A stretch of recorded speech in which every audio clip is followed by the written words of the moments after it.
Invitational, and we'll see who's Game going to be taking 5! the last win of the Let's go, King of the North! Same Blacklist path. International! Not Like and too share sa bad. mga It's a bagong little dating bit kalat up natin north. itong So ating I'm stream. curious now Pag na-chicken what din I ng Blacklist, are gonna RP do ka agad sa in viewer! terms of their drop spot. They said they stick RP ka agad! military Uy, samahan niyo ako ha. base. Tatapusin natin to hanggang July Where will they 24, every drop, 7 p.m. because Papanoorin BTR natin to. like Maraming to salamat go sa to PUBG farm. Mobile Philippines sa We pagbigay sa Tina akin. like to go to At pagbigay Milta. sa akin mag-restream. Milta Thank you. Power tends to be occupied.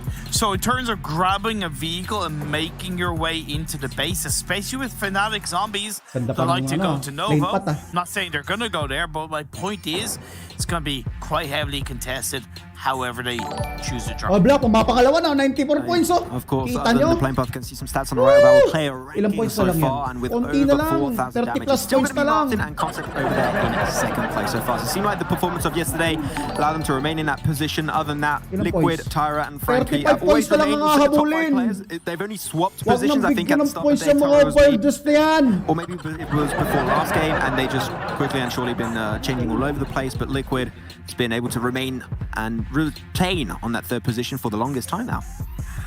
Oh boy, so we do have a couple of shifts in drop spots for a few of these teams.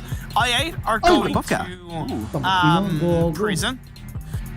The Popka is occupied by Fnatic zombies and of Pero course tinong mga nasa middle to. Myths not expecting that, and I think Pero tinong mga Fnatic nasa zombies middle to. recognize that Myths are not a team that like Papuko to ka na fight, agad, oh. right? So Walang we're not atras, ah. looking to Gusto niya, bully ha? them in their drop spot. Panatik It's close Burst to the Myth, play pag sa path. agad si It's Seflex. also well within Cancel the ka circle. agad. Good Cancel ka decision making agad. from Fnatic First zombies. blood. They really want to go aggressive, it seems, and Tama, I'm sa loving it likod from pa to. Fnatic Zombies. They've truly turned a new leaf, and I'm loving every May single second dumayo, of it. tol. May Though, nanganganser. They're not taking it easy May fights from time to nanganganser. time, but this one dropping on top of Myth when they're fully not prepared for this fight, and they are, we said it last game, right? They're passive Tayo team, na and ako it seems manonood, like di ba the game matapos? Salamat, plan Jericho of Reyes. Fnatic Zombies is, we see when Lakas Myth ng drops, Nasar. we drop Kaya on nga, them, hindi, try and kill them, nag-warm get up 4 pa lang kills yung right off mga the bat, Nasar and na then we yan. have a way Warm up better pa lang chance of yan. climbing high up in this event. Feeling ko Actually, tubig So I'm aso. happy with it, but now tubig you're looking at aso. Myth. Should they change their drop Kailangan spot? natin magbangka. Nah, because I think this is Broly, just Kaya an si Broly, walang exception kaalam-alam to si, the play ano. path. Wala kang kaalam-alam. Tuklaw ka sa akin. It's a nice knock by Tuklaw mo Broly. agad. Throw down. You always got to be aware of the snakes in the grass.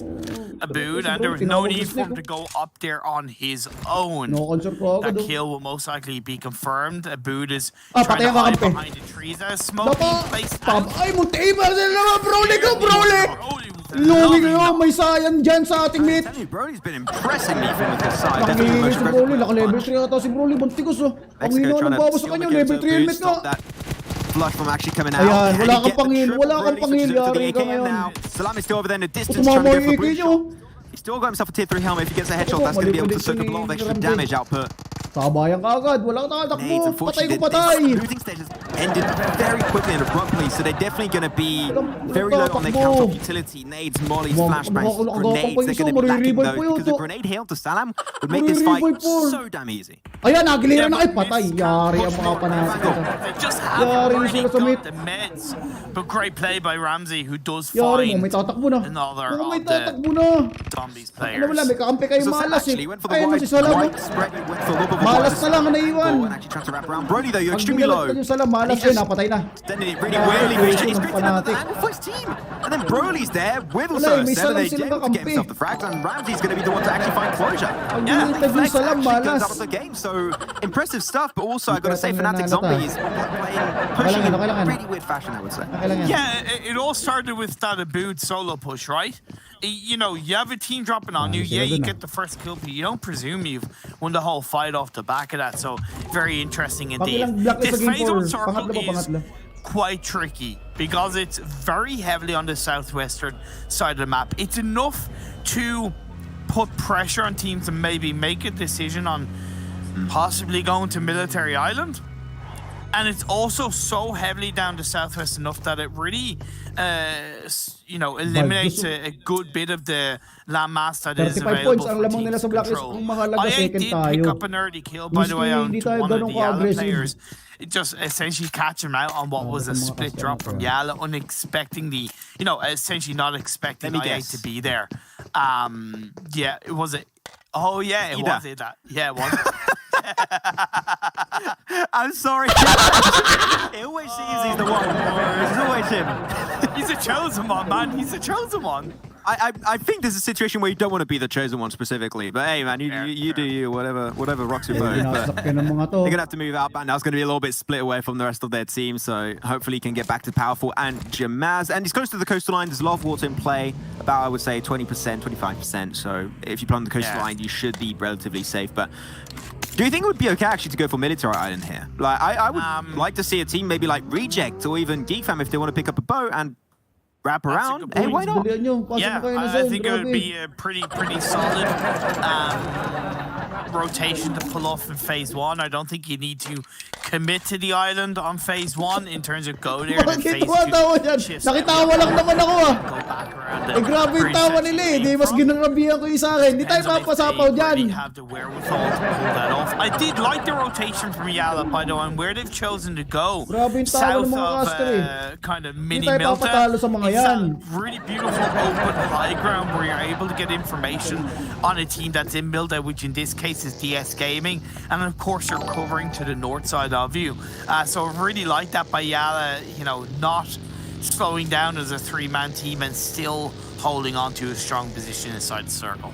A little of a 2-on spread too, so just be careful if team gets close. Hopefully, and they all have cars right now. So if they do have a team slowly working in their personal space, then they could very easily regroup and avoid the fight altogether. BTR also going to be moving away from farm. They're very familiar with this position. They're a team that typically likes to play edge, but when the circle comes their way, they just lean into it and they're just like, okay, the circle comes our way, let's play edge. Sorry, let's play center.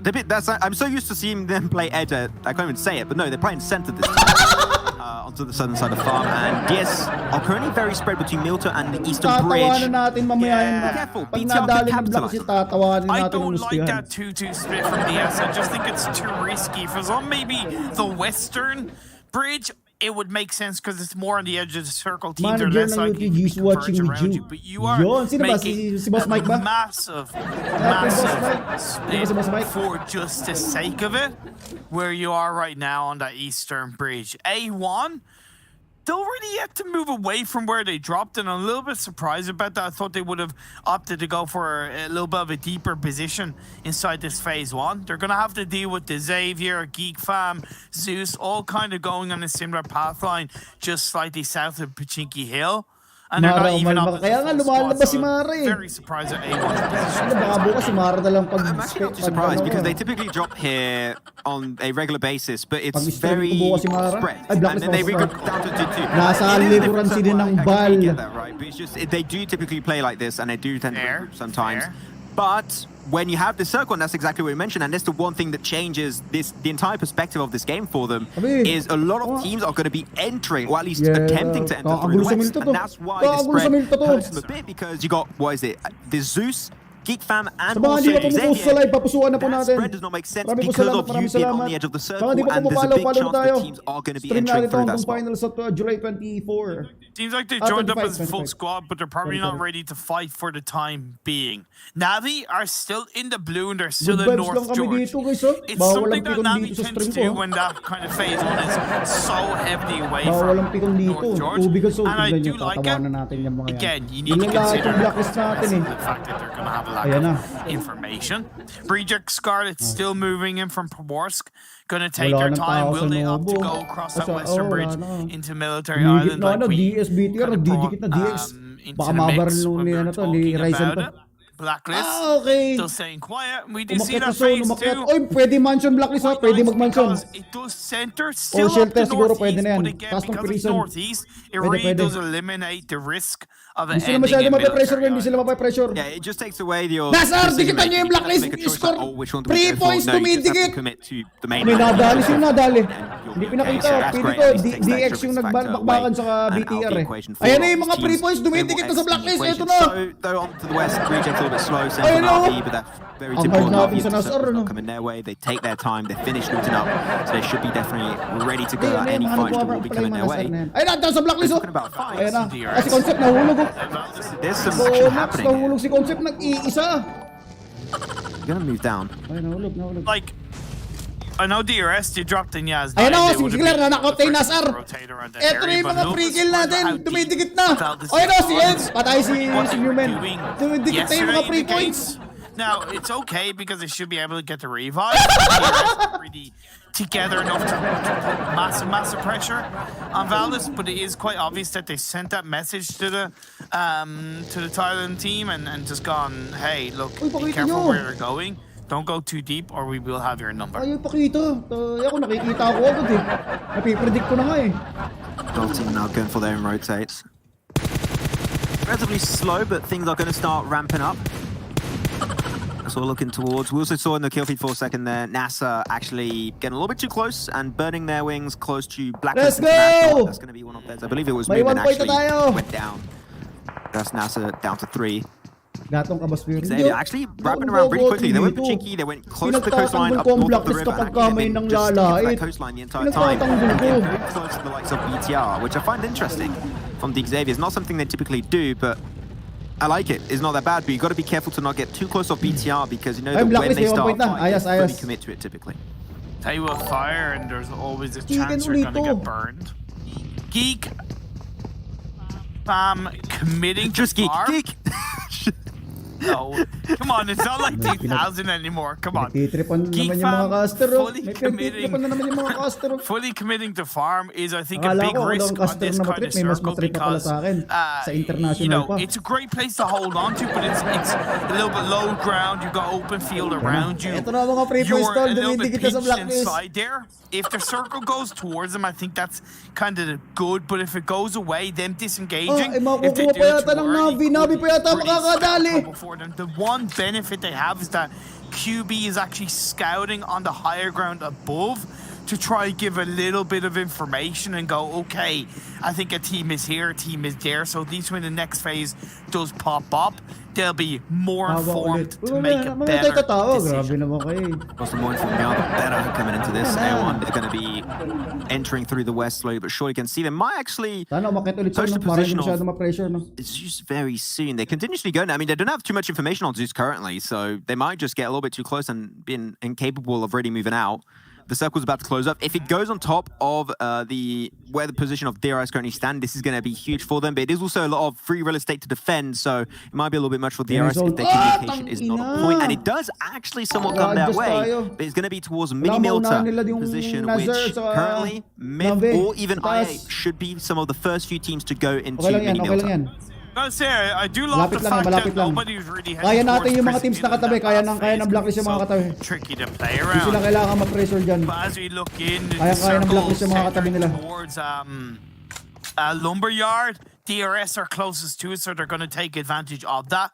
Navi are being somewhat punished on this late rotation, but for the time being, they're getting away with it. Tixie is pinched on his own, and NASA are a team that aren't normally super aggressive for them to slow down the Russian representatives is pretty positive. Yeah, there's no reason really for Navi to be in any trouble here. Sure, they spotted NASA out. They know the circle shift and how the plane path worked out, and you should be very aware that if there is going to be a path of least resistance, it will be the east of prison, which is exactly where Na'Vi are moving towards.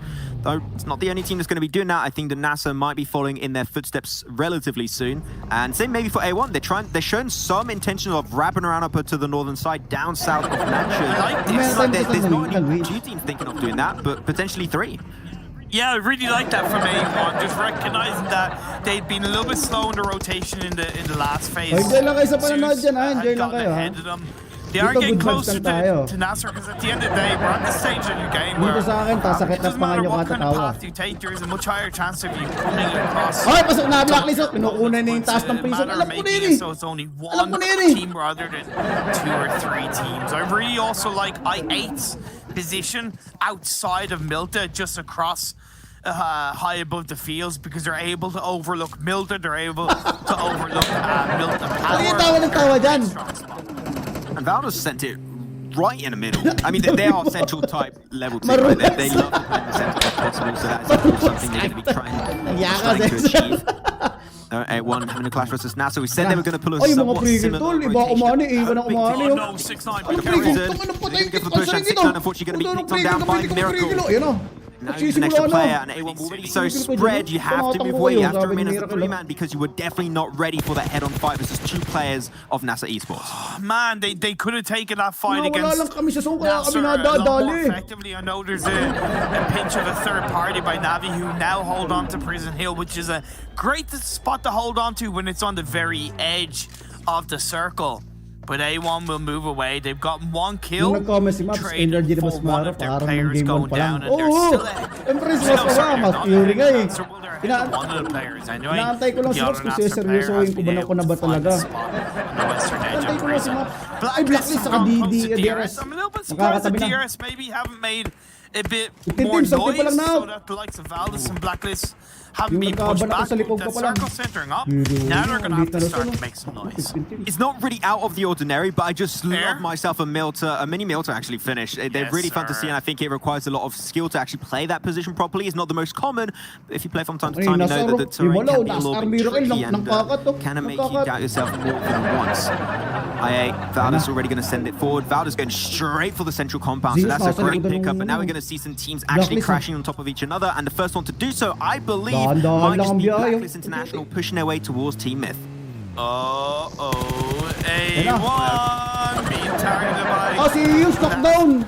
Sa rotation in the boogie. Miracle yan eh! Anong pre-kill? Panata namin kayo!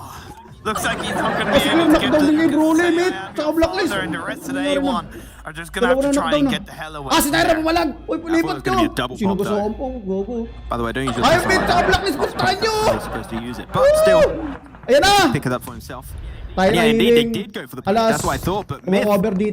Really, they did great early versus Fnatic Zombies. Even the fight come their way, and they do need something similar versus Blacklist International this time around, but they did so much damage to the team, and they're not committing. This was their one opportunity to really capitalize on the damage they did in the first place, but now Blacklist are back as a format. Now it's a 4v2, and they are fully unprepared to take that fight once again, because Blacklist, they have learned from that mistake, and they are ready to take that fight. Nice, Tyra!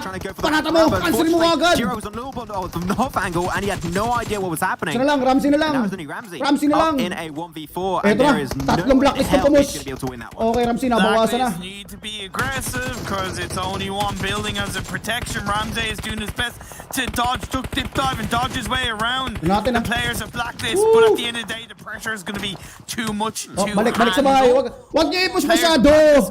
Wag niyo i-push, mag-green muna kayo. Let that happen. That shouldn't be the case. Okay na yung tatlong kill.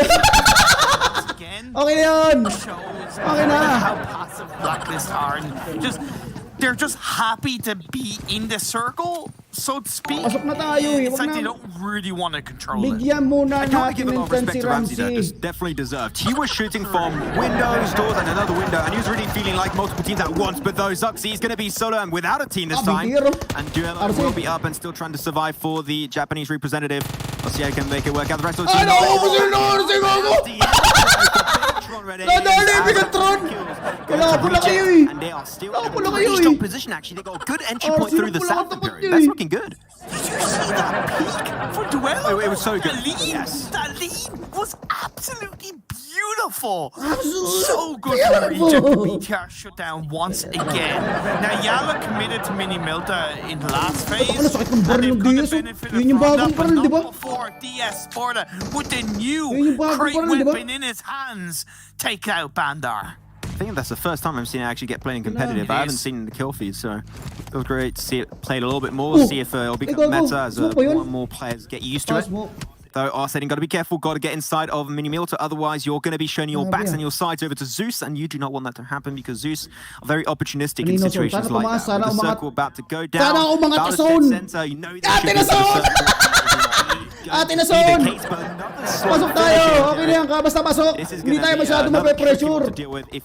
Pasok tayo! Yeah, this is incredibly difficult. You are better off being favored on the low ground. Let's go! Blacklist International! It's going to be easier said than done because of the amount of teams that committed towards that Mini Milta era. You have Valdez in this circle, you have Myth and Blacklist, but then outside you have I8, you have Xavier, Yala, DX, Regent, and Zeus.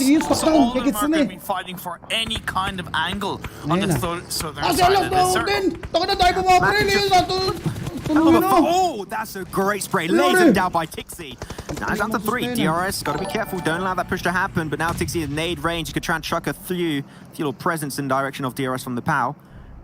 That's looked like a good one behind the tree. Had a good idea. Unfortunately for him, nobody was really hiding behind that tree, though. Zeus and also Blacklist International going to be having their own fights. A lot of teams top. Yan! Kanina pa eh! There we go. Zeus Kanina pa! indeed good for the Pinapakita nyo kami pag mga knockdown na! Ay! Team is now going to be going up. Dion makes it outside and escape, but that's the end. That's Blacklist International. Papakita nyo kami pag gagano na! Yung sitwasyon ng Blacklist! Blacklist and how to Nangyari! push a compound, a building. There you go, that's your prime example. I'm sorry, but that's what they should have done against Myth earlier on, and they would have had an extra building. But Navi pushing on DRS. Yeah, Navi, they got the high ground position. Whoa, whoa, whoa, whoa, what a spray from Nima. That was disgusting. That was absolutely illegal, but DRS now juggling even more power. He's got especially that off angle to the bottom side. Navi still got 2. That's going to be Tixi and Meku. Do you push this or do you leave? It seemed like they're trying to push it, but unfortunately there are so many teams that are alerting of this fight that's currently unfolding that there is such a hard fight. Tixi gets it done. He takes so many players down with his own teammates. Gotta be careful, continue still giving the information. One bullet, that is all you need. And Nemo does get popped down at the very end. That is it for DRS. And Navi will be able to remain alive, but Kitsune will not go any further. A1 actually was a benefit to Tixi in that situation, knocking down Miss Suporta. Now Zeus took out Blacklist International side is building are going to get breached by Reject. And that's what I was talking about with the East and the Southeast area of this circle. Teams are fighting for Reject, covering on the sidelines. Icy is knocked down, but Zeus do have the cover where they Kaya nga, can't wala get mo around. nakakalata. Kanina ba We talked about pinagtitripan the yung macro Blacklist, no? rotation in Japan, how strong they are. They were straight up down south and understood how hard that rotation was to pull off in the first place. Cross over the road, breach compound. Nadadala lang, nadadala lang. Nadadala lang ng emosyon yung caster. Relatively strong inside the circle, and they went for that Nadadala fight lang sila instead. ng I emosyon. love that play from Reject. We've got to see if they can push it. Atin pa to naman the sana level. yung sono kung hindi nadala yung Blacklist, oh! Tignan nyo! And A1 taking their very own fights, but things are getting dicey. Atin And sana this yung is zone, the shift kita nyo! again, and it is straight on top of the compound where Zeus and Reject currently Nasa mix stand. ba? I actually think that's a better circle shift though, because it's not as kind Okay of lang yan. hilly. It's a little bit flatter with still a Ang good few Baldos, rocks and kompleto ka, may trees to 5 points play na. around. On a side note, I8 were taken out Ilan by yung Blacklist? Xavier. Unfortunately, it was Tatlo? bad pathing by I8, trying to play for the late game. They didn't really push onto Valdez, and Valdez Ilan yung are Blacklist? now Tabi. closer to the 2 circle, which points they can lang. third party this Ko, Zeus 2 points lang tayo and ngayon. Reject fight. To touch on what you said, the train sure maybe is a little bit better for the teams to deal with, but there's very little teams in it. There's currently only 3, and one of those is actually the last remaining player. Nakapitas nila Nasser is going to be sa Miracle. Nasar. And the last player, Tapos actually, Navi gets sila picked sa away. mid. A1 Ilan and yung napatay Navi nila sa go mid? out Isa lang? back to back. Now only 17 teams Ilan remain, mo but isa this lang- is isa going to be lang a ba? really hard one to pull off. Powerful is still up and ready to go for Ilan Young yun? Esports. He's Hindi trying ako to get mapayag involved a nun. little bit into the kill feed, but can't really make the most out of it. Hindi ako Miracle, mapayag ng he's going to ganun. be uncontested up northwest. He might be able to just steal a top 3 literally out of nowhere. And even take the chicken dinner away and how they pick each other up. Frankie, he's on his own. Lamborghini was Ano yung knocked Baldos? out. Tol, kompleto pa. No clutch play for you, my Feeling friend. ko, round Hopefully, na ng Frankie RC can to, get it back up. Powerful Down to got. 6 times. Eliminated na yung halo. Unfortunately, denied that position and cross over the road. 2 angles Oh, by masusunod Geekfam, na making yung it so Geek. Frankie Sana lang trying to may play, iwan. but there you go. Bakit na Frankie rin gets sunod, it done. Now all of his focus over onto Si Dan Road. Rude. Your road. Tara. 1-on-1 currently happening between Geekfam and also Xavier. Frankie's taking some blue zone Hindi nila tick damage, sinugod making nila. that Oo fight nga, sayang. Dapat way in-engage na easier nila for nung Dan 4 Rude. sila, ano? He's Dapat just not tinis na interested. nila last He man na wants mid to kanina eh. aim for the win. He has the eyes Para on the mas prize, lumaki and he yung knows ano that nila, that fight would space not nila. help him out tremendously. Naipit sila sa isang Extra bahay position eh. points. Every time you stay alive, you get Siguro so many akala more nila may position kakampi points, pa which is yun. so worthwhile. Hindi Now rin sila Reject are going to go for the masyadong fight. nag-commit. Pero Zeus, nag-commit they sila, pull the pero trigger. mas They're going to maganda try and go sana for their yung own engage. It's a 2v3 Malaki yung space currently, nila. not in favor of Zeus whatsoever. But Reject are struggling. They have no information of what's happening inside the smokes. Where are the enemies? They have literally no clue. But Reject still actually got one onto the other side. There you go. Now it's a 3-man. Top 5 na Gonna naman. get himself a knock onto Godless. Oh, third Valdez. party from Concept. Oh, Oh, you're gonna Valdez. ruin 7 it. points That looks na. like a great nade actually onto Zyo. RC versus, Oh, walang it does bring down awat, to walang 50%. pipikit. Reject. Still have yet to confirm the kill to Godless, so that's still some information potentially being fed over to Zeus's last remaining player. The nade does miss for Concept. iOS ba gamit? iOS pa, iOS. How close is this fight right now? But he's got to keep the fight going. Joel doesn't know where that nade went from. He's now being pushed in. Reject Oh, Scarlet so, are gonna get RC, the takina, better feeling ko ronda ng of RC to. Joel, and Zeus goes down. Ronda ng Zeus RC to. are out of here. Yeah, see you later, Zeus. Thank you for coming around. That's going to be fourth place for them. Thank you for coming. Valda's still confident. He can still easily need that one up. The team's focus currently on the win. But Miracle could snatch away the place purely by remaining passive after that very unfortunate rubber event fight with A1 and Navi on the northern side next to prison. Si Chicken and Nasser to. Fine. Great Molly Labis actually get knocked down. Miracle yan eh. Miracle yan eh. Miracle, do you want to show yourself now, or do you want to wait for Reject and Valdez to spot each other out, take the fight, and then try and get the most out of it? I think that would be the best option for him, Imperium. He would have a chance if it wasn't full squad against one player. That's the biggest thing that's hurting him right now, and I think he realizes that, which is why he's chucked out smokes to try and somewhat take vision away. But the fact that smokes are being thrown up there, both Reject and Valdez will know that there's a player there. I think I noticed something potentially wrong, and he was able to actually crawl inside the circle, so he doesn't have to move anymore. He's good. He's golden. Go, Nasser! Nasser kami! Wag mo kami bibiguin! If a team tries to fight... Okay, you're running. You're making a lot of noise. I'm scared that Reject maybe heard that. I think they might be a little bit too far away, but still, that is a big audio cue that he might have just given over to his enemies. Let's go, Miracle! Ubusin mo sila! Yeah. Let's go, Miracle! Nasser muna tayo ngayon! You want to go for nades? Oh, man, you're feeling real risky on this one. That's a good nade, actually. Nice little bit of take damage down to both Sarah and Divine. Go, Nasser! Cheer natin! Things are definitely slowing down, but there's so many trees in this kind of circle. We don't usually see this many. Sige, bato mo na lahat ng pwede mong ibato. If you just run for a few seconds, you'll easily find some coverage. Yung pala batuin mo. That could help out, actually. Miracle to sa kanan. play hide and seek a little bit further. Sa kanan ka tumingin. And I know that Reject, it's too late for them to push uphill towards Miracle. Ayan na. So they have to go towards Valdez. Oh man, that push, I mean, I get it, but you're showing your back over to Valdez. Ay, nakabot tayo na. Ay, nag-gitch na. Tara, apat tayo. Let's go. Burst 2. Eto na. RC, Valdez. Pagsaka agad si Duelo kay Zex. Jerry na knockdown pa, pero he gets enough, but that's literally all he gets as Valdez are back on the board again, Imperium, and that's going to be their very third chicken dinner coming their way in the entirety of this Western. I don't know what I'm saying right now. It's just such a good game coming out from Valdez in general, and they're finally getting themselves another game today. It hasn't been the smoothest of days for them, let's be fair. I expected that. Generally, most of us expected it. I'm sure in some way they expected it, but to end day 2 with a chicken dinner, just like they did in day 1, does not only send that continued message to the teams around them going, look, we may be letting you get closer, but it's not down and out for us. Really strong performance. The circles were definitely quite tricky for a lot of these teams. Samahan niyo ulit ako, ha? Mapanoorin ulit natin to, 7 PM ang start. Makisaya ulit kayo sa atin. Pushed in, somewhat third-partied a little bit, then control the end circle. And a few little replays for you guys at home to break down this action unfolding. And we started this game off very quickly with the fight that was happening between Fnatic Zombies and also Myth. It went a lot, there was a lot of back and forth, but Myth have really impressed me how they held the compound 2 later on down the line too. I think we'll see that breach happening at some point in these replays. They have truly changed for the better, and I want to see more of that. This is just now the 50% mark that has been hit for this World Invitational. I want to see a lot more of that. Look, this is the breach I was talking about, where it's true that they did not win it significantly, but they're defending, they are not scared of taking fights anymore. And that is the bit that we wanted to see coming into this event. I also like Navi's play throughout this game. I really liked how somewhat proactive they were, and they seem to be regaining their confidence. Each and every game they move on, especially Tixie himself, right? He looked a lot more dangerous in that game. I'd like to see the rest of the team step up with him, because it feels like he's the one that's leading the pack. But as far as how they performed yesterday, I definitely think it's a